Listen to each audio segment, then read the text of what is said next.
Gilles Gaston Dreyfus, bonsoir. Bonsoir. Vous vous en tirez? Non mais je vous écoutais, c'était magnifique. Non. De toute façon, j'étais en train de j'étais parti. Mais non, mais c'est fou parce que c'est vrai que bon, c'est difficile là tout à coup en direct à la radio, mais de voir l'autre aspect. Il y a plein de gens comme ça qu'on croise dans les villes, on n'imagine pas du tout leur vie, quoi. Mais là, c'était bon. Je crois que le micro c'est aussi intimidant qu'une caméra, en fait. C'est pour ça que j'arrive. Oui, vous parlez du monsieur. Oui, tout à fait. C'est très émouvant. Et puis ça relativise évidemment pas mal de choses. Hein. Je sais que je veux pas vous jeter la pierre. Je vous ai rarement vu acheter des tours Eiffel dans les rues de Paris. Je ne trouve pas ça très gentil. Non, mais en même temps, je me souviens qu'on avait les rares moments où nous n'étions pas ensemble. Et bien, c'est à ces moments-là que j'ai acheté ces tours Eiffel. Ouais. Est-ce que vous voulez revertir l'aspect maintenant du metteur en scène, auteur de théâtre, et que j'arrête de vous poser des questions parallèles? Voilà, rentrons au cœur du sujet. Je vais vous mettre. Gilles Gaston, non, c'est pas assez sérieux ça. Attendez, je vais vous mettre un truc mieux.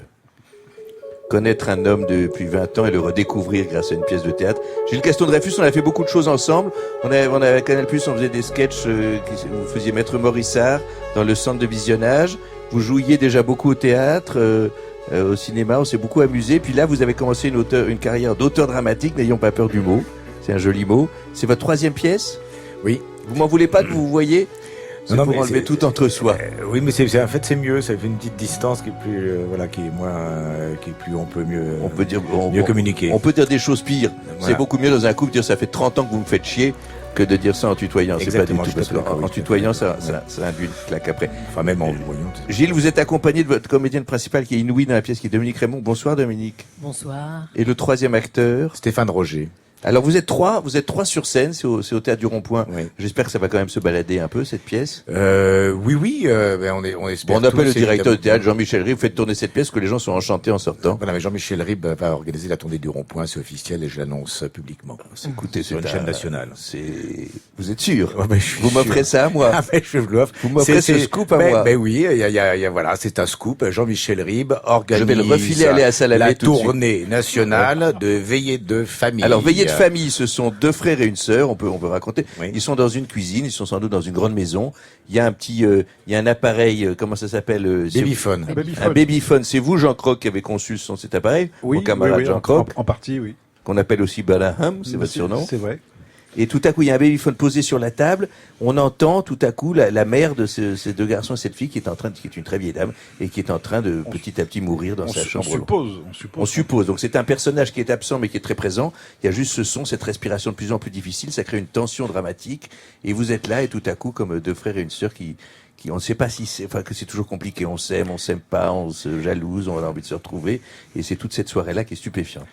Oui, tu veux en parler, Dominique, un peu ou Dominique, vous connaissiez pas Gilles, vous êtes retrouvé là-dedans, donc on se retrouve à faire des choses très intimes, comme c'est très intime cette pièce, c'est ouvrir cette sœur, la pièce elle est très crue là-dessus. Oui, elle est très crue, je connaissais ni Gilles ni Stéphane, je connaissais Anne Benoît qui avait fait couple dans le précédent spectacle de Gilles, et j'ai l'impression de les connaître très bien maintenant, et on a passé des moments tellement amicaux, sympathique et drôle que vraiment c'est comme des frères avec qui on s'entendrait vraiment bien. C'est très étrange ces personnages parce qu'on tour à tour on les aime, on les déteste, on choisit toujours un camp parce qu'il y en a forcément, c'est toujours 2 contre 1, c'est jamais les mêmes. C'est quoi ces familles? C'est un drôle de chiffre, 3. Oui, 3. C'est toujours 2 contre 1 quand il y a 3? Non, parce que la mienne est 4, donc j'ai pris 3 pour pas trop. Ah non, je parlais, pardon, je voulais pas dire sur votre intime. Mais parce que mon écriture procède de l'intime, donc j'ai pris 3 parce que si j'avais mis 4, vous auriez eu des coups de fil familiaux. J'aurais eu des coups de fil insupportables. Donc il fallait quand même que je décale que je me décale de la réalité quand même et de mon propre truc. Donc c'est 3, mais 3 c'est excellent et voilà. Voilà, parce qu'on a vraiment travaillé là-dessus. La pièce tient vraiment sur la relation à 3, sur cette sœur et ses 2 frères, et ça tient vraiment. C'est ça, quoi. Aujourd'hui, le décor peut s'écrouler. Il peut arriver tout, mais cette relation à 3 existe. Alors, j'ai eu le décorateur du spectacle qui vous remercie. d'avoir dit que le décor. Chantal pour les Delacote, que qui ça a fait tiendrait un quand travail même. formidable. Mais c'est vrai que cette relation est tellement forte que voilà, elle est tendre, elle est triste, elle est drôle, et on a travaillé là-dessus, sur les non-dits, sur les riens, sur les temps, sur les silences. C'est une espèce de C'est ça, il y a plein de chant-bosse, quoi. silences, ils sont assis tous les trois, de temps en temps il y a des souvenirs d'enfance qui remontent. Comment ça se lit cette pièce? Parce que l'avoir joué ça paraît fluide, mais en fait on s'aperçoit qu'il y a énormément de silence, de regard, il y a des scènes délirantes, il y a beaucoup de visuels, il y a une danse stupéfiante, il y a des trucs, votre personnage a des allergies qu'Auriel se met à se gratter. Est-ce que c'est parce que vous connaissiez le travail de Gilles ou est-ce qu'en lisant, parce Non, que c'est en une écriture pas particulière, hein. En lisant, en fait, ce qui m'a beaucoup plu dans la première lecture, c'est que je considère toujours le théâtre un peu comme une partition musicale, mais là, c'est réellement une partition dans le sens où il y a des phrases très très courtes, très rapides, très allegro comme ça, et puis avec des temps, ça fait petit temps, moyen temps, grand temps, et ça crée plus que jamais une vraie partition musicale. Et quand on le joue, j'ai vraiment l'impression qu'on fait un petit concert rapide comme ça. Et dès la lecture, parce que dès la c'est lecture. très difficile Après, de lire évidemment, du il faut théâtre. trouver le bon rythme. Le rythme n'est pas acquis d'emblée. Et avant qu'il soit vraiment là, le rythme, bon, bah, c'est un petit peu laborieux, hein. Des fois, il y a des demi-temps qui sont absolument inutiles. Et quand la musique est trouvée, tout paraît extrêmement clair. Alors vous parlez de musique, vous Visible. parlez aussi de temps, mais ce qui est très difficile au théâtre, ce sont les silences, parce on a l'impression que le théâtre, c'est vraiment l'art du dialogue, contrairement au cinéma, l'art de la langue, et là, il y a un art du silence. Comment on y arrive à ça, de savoir que là, c'est pas trop long, que le silence, il est juste? C'est très difficile, les silences, parce qu'on ne sait jamais si c'est une seconde ou 40 secondes qui passent. On n'a pas du tout la notion du temps, en fait, dans ces temps-là. Et là, de plus en plus, je pense qu'on fait les silences tels qu'ils doivent réellement être, c'est-à-dire assez longs quand même.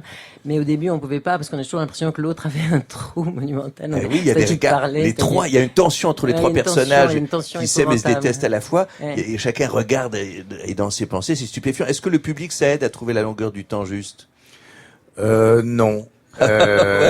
Non, parce je vais que leur dire de pas venir. non, parce que comme dit Dominique, c'est une partition de musique, et une partition de musique est quand même, vous savez très bien, Édouard, vous jouez au théâtre également, c'est que quand cette pièce la pièce trouve son temps, curieusement, c'est le même tous les soirs. Mais là, il y a quand même À un moment, 30 secondes près, il y a un moment c'est où le vous même. quittez. Il y a un moment où vous laissez le plateau vide qui est stupéfiant. Oui, mais c'est vers ce la moment- fin de la pièce, ils partent tous les trois on peut le dire dans la chambre de la mère parce qu'il croit tout à coup qu'il y a un drame.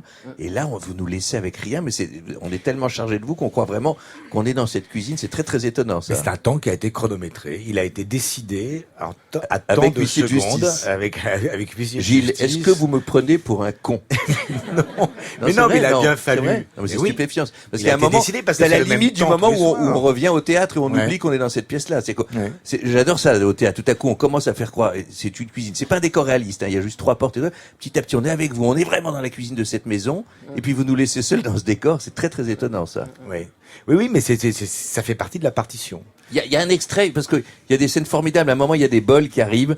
Ils sont dans cette maison où ils ont été enfants. Maintenant, ils ont On a un tous extrait, quasiment c'est- 50 ans. c'est Et ils malheureusement s'échangent pas- des bols et c'est Ouais. pas du tout la couleur. C'est Non, pas celui-là ou C'est pas? pas la scène des bols, non. Bravo, merci. Non, Non, mais elle est géniale, cette scène. Chacun se, tout à coup, quelqu'un est C'est pas la scène persuadé. des bols parce que Stéphane Roger n'est pas là Non. et donc Stéphane Roger dans le sud, il fête l'anniversaire de sa fille. Non, soyez Martha, gentil, qui a soyez gentil. 14 ans. Ah bah, Et on les lui souhaite détails, un c'est très très bon gênant pour tout le anniversaire, monde. C'est bon très anniversaire, gênant Martha. ce qui se passe pour tout le monde, cette Voilà, histoire. c'était un message personnel. Oui, non, ça me gêne beaucoup. Les gens sont mal, les auditeurs, s'il en reste, sont très mal à l'aise. Voilà, de cette et donc annonce. on n'a pas pu faire la scène des Alors, bols, mais on a fait ça. Et donc, si vous voulez bien, Edouard, Non, je dis juste pour les auditeurs, c'est qu'il y a un Oui. moment où on Ah, croit avoir oui. des souvenirs d'enfance et votre frère et votre soeur disent mais pas du tout, c'est exactement le contraire qui s'est passé. Ça, c'est vraiment Oui. terrible. Ça. Oui, parce que les Il dit, j'aimais le rouge quand j'étais enfant, pas Non. du tout, j'aimais le jaune. parce que les souvenirs, on se les vole entre frères et sœurs quand même. C'est-à-dire qu'on a des souvenirs qui ne correspondent pas forcément à ce qu'a l'autre, et on tient à son souvenir, qui est un souvenir qui est très émouvant parce que c'est son souvenir, et on s'aperçoit que son frère ou sa sœur n'a pas le même souvenir de ça. De la même chose. Et son souvenir est complètement légitime aussi.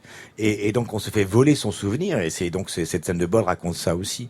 Cette pièce raconte aussi ça raconte cette relation frère-sœur où on est. Cette pièce qui me touche beaucoup, c'est qu'à la sortie de la pièce, les gens disent mais ils s'aiment ces gens-là. Oui, ils s'aiment, c'est-à-dire qu'ils peuvent se dire ce qu'ils veulent, mais il y a ce tissu d'amour qui se tisse entre les trois, et c'est très très important. Et voilà, on ne choisit pas ses frères et sœurs, il y a ce tissu d'amour qui est là. Et ce souvenir terrible, tout à coup, c'est ça. On croit que les maisons étaient très grandes et puis elles sont trop petites quand on revient trop grand. Alors, qu'est-ce que, moi, vous m'avez donné une phrase, c'est la phrase qui est normalement. Vous en avez plusieurs, Edouard. J'espère, parce que vous savez que je suis payé à la phrase dans cette émission. J'ai tout organisé, là. Alors, très bien, je joue avec vous. J'ai mis un temps D'accord. fou Très bien. à Alors, préparer ça. très bien. Alors, merci de me faire jouer. Ouais. Un extrait, donc, de ça s'appelle comment? quoi donc? Veillée de famille. Veillée de famille. Ce rond-point, ça se joue en ce moment. Ah là là là là. Bon, Tu l'as fait. ouais. Non, parce que j'ai oublié le titre, j'adorais la pièce, mais le titre, c'est pourtant, comme l'emballage, j'ai c'est oublié pas- l'emballage. C'est pas compliqué. Retenez le cadeau, pourtant, le cadeau. Veillée de famille. Bon. Alors, on y va. Tu as déjà vu maman toute nue? C'est curieux comme question. Moi, je n'ai jamais vu papa tout nu. Ça t'a manqué? Non, mais c'est bizarre, non? Tu as des questions très bizarres. La première fois que je suis allé à la piscine avec des amis et que j'ai vu tout le monde se promener nu dans les vestiaires, j'avais été sidéré. Ça raconte quelque chose, non? Tes frustrations? Je me sens absolument pas frustré. Moi non plus. Je grattais le dos de papa le dimanche dans son lit. J'ai très souvent vu maman nue. Ah bon? Oui. Dans quelle situation? Quand elle prenait sa douche? Ah, elles sont extraordinaires, tes questions. Par exemple, oui, quand elle prenait sa douche. Mais je crois que c'est faux. Je crois que tu n'as jamais vu maman nue. Ah bon? Tu étais là, planqué dans la cuvette des chiottes pour voir son cul? Non mais ça va pas, non. Mais t'es en train de me parler comme ça. Je crois surtout que tu perds tout sens commun, que tu es devenu fou. Mais pourquoi dis-tu que tu l'as vu nue alors que c'est faux? Mais elles sont insensées, tes questions. Mais qu'est-ce que tu as? Rien, j'ai rien. Je trouve ça simplement très étrange que tu mentes sur cette question-là. Mais je ne mens pas. Moi, un jour, j'ai vu papa tout nu, mais vite fait. Vite fait, tu l'as vu nu ou pas? Il est sorti de la baignoire 4e vitesse en attrapant son peignoir et en éclaboussant toute la salle de bain. Bah tu vois, Quoi? ça raconte quelque chose. Ça raconte qu'ils avaient de la pudeur, c'est tout. Non, c'est un comportement étrange. Elle vous a déjà dit qu'elle vous aimait? Oh là là. Non, mais est-ce qu'elle vous a souvent dit qu'elle vous aimait? Oui. Oui, oui, mais pas souvent. Mais elle te l'a dit. Oui, mais pas souvent. Mais moi jamais, jamais, jamais elle m'a dit je Elle t'aime. me l'a dit une fois ou deux. Bon, c'est pas grave, je m'en fous. Bon, je vais y aller. Fin de l'extrait avec un acteur qui est entré dedans. Merci. Non, c'est la pièce. Vraiment, j'encourage tout le monde à aller voir Veillée de famille. Comme je dis, je ne vous connaissais pas. J'en dirai encore plus de bien. Merci Dominique Raymond. C'était merveilleux de vous découvrir sur scène aussi dans ce spectacle. Et le troisième acteur qui donc est à l'anniversaire de sa fille. Martha. Martin. Très bien. Non, Martha. Quoi? Martha. Ah, écoutez, j'en peux plus. Je vais rejoindre Sarah Merci, McCoy Édouard. qui est là. Merci beaucoup. Merci beaucoup.